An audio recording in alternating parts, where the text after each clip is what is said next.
Hello, this is Farbod, and I'm going to talk about Bitcoins today, but before I even start, I'd like to say where did Bitcoins even come from? So on the 11th of February 2009, a person called Satoshi Nakamoto posted something on the peer-to-peer foundation website.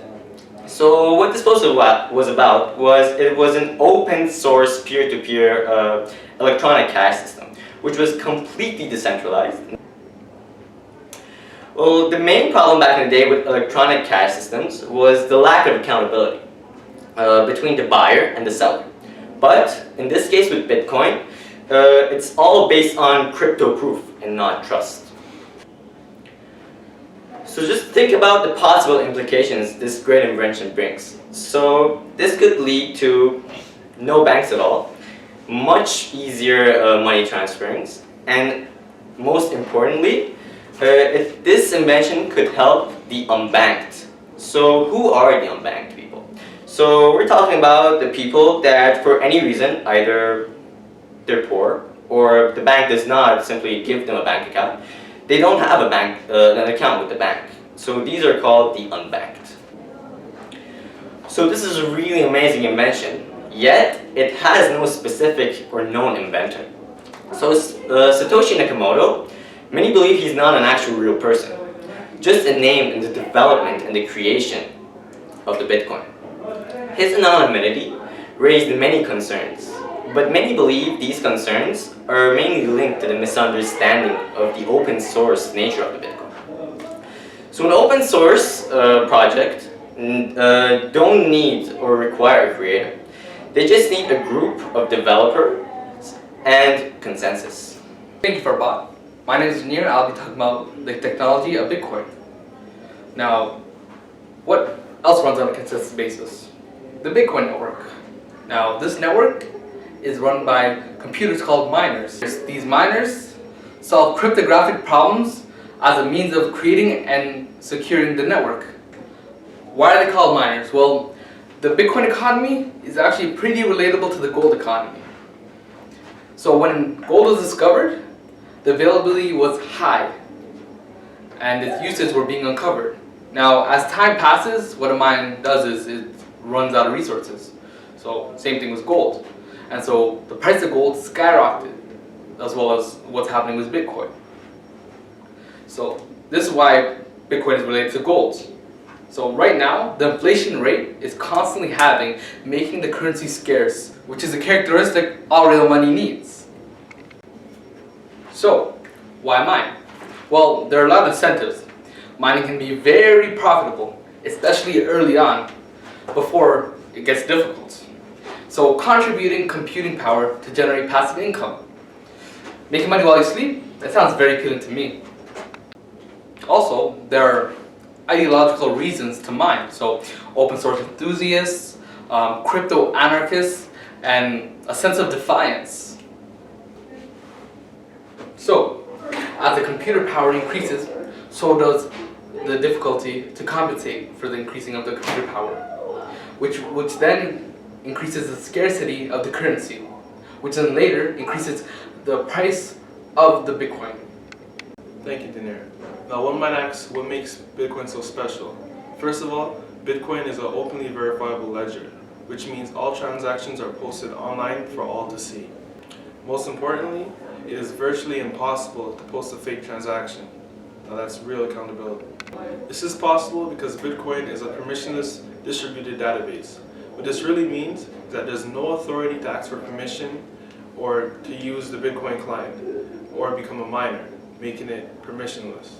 What makes Bitcoin distributed is the fact that all clients have a copy of the blockchain stored.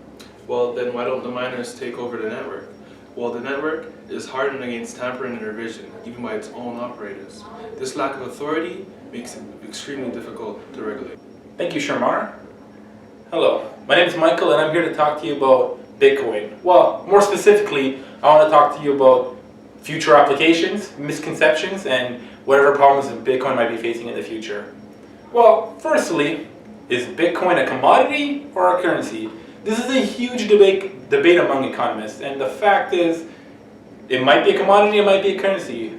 The way I look at it is, all currencies should be commodities, otherwise you're going to run into an inflationary cycle of death. And now let me talk to you about the concept of consensus. This is extremely important for a project like Bitcoin because it revolves entirely around consensus. Consensus of the developers, consensus of the miners. The miners have to have a consensus about a transaction before it even gets posted on the blockchain. And the consensus with the developers is a very fragile one because there's always new features that want to be implemented, new ideas, yet there's so much real hard value revolving around Bitcoin, it's very hard to even make a change. And most changes are incremental or small at that. Which is why many have posed the possibility of just straight up forking Bitcoin. And to most people, this would be probably one of the most devastating things to ever happen to Bitcoin because just dividing the number of currencies and the users and the different little parties that can't really interact with each other would be crazy. Nobody wants a fork. But it looks like the technical issues of the future might cause it to, but then again, it might not. Speaking of issues with consensus and whatnot, one of the biggest issues the development community has right now is the argument around the block size.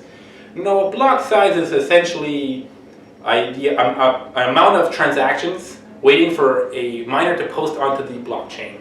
So the longer or larger the block size, the more transactions get posted on the blockchain per block. Now, right now it's working okay, but people are speculating in the future as the coin gets a larger and larger user base that once the network scales up, that the block sizes will eventually have to be increased to compensate for such a thing. And the reason why this debate is heated and there's so much, it's a really complicated issue, and one of the things to be consider is that the smaller the block size, the more competition there is to get into the next block for each transaction, which gives the users the incentive to pay more of a fee to the miner in order to get in front of the line of the block. And this is why it's very construed. However, in my personal opinion, I believe the block size can be increased a little bit. Now, let me talk to you about some of the misconceptions around Bitcoin.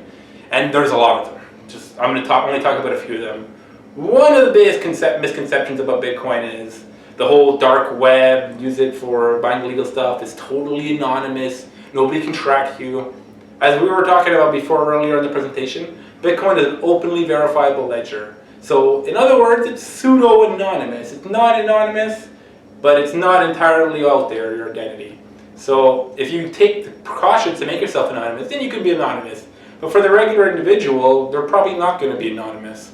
And to tell people that it's some sort of dark, mysterious currency is almost lying to people because it's actually an open, verifiable currency.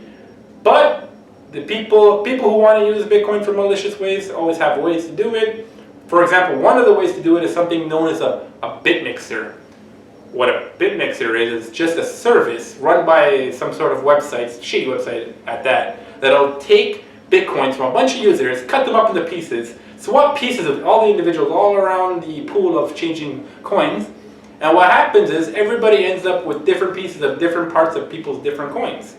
And on the ledger, this will just look like a big mess.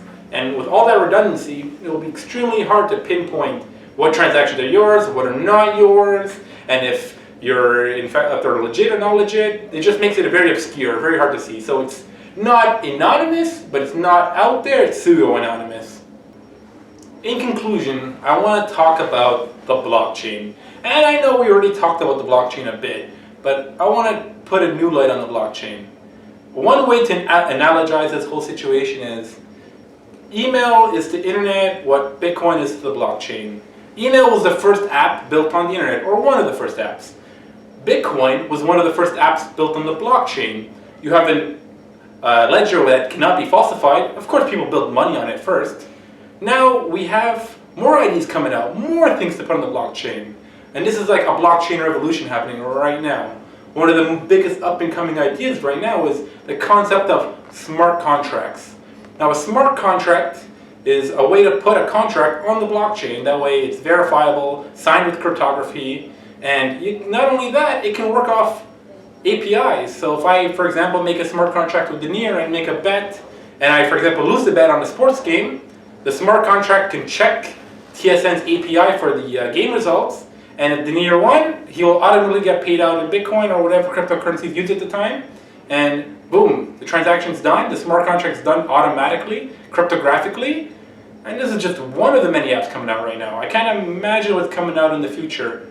Now, with with currencies or concepts or even the whole Bitcoin as a whole coming out in the future, we live in a bright future. It's going to change the world as we know it.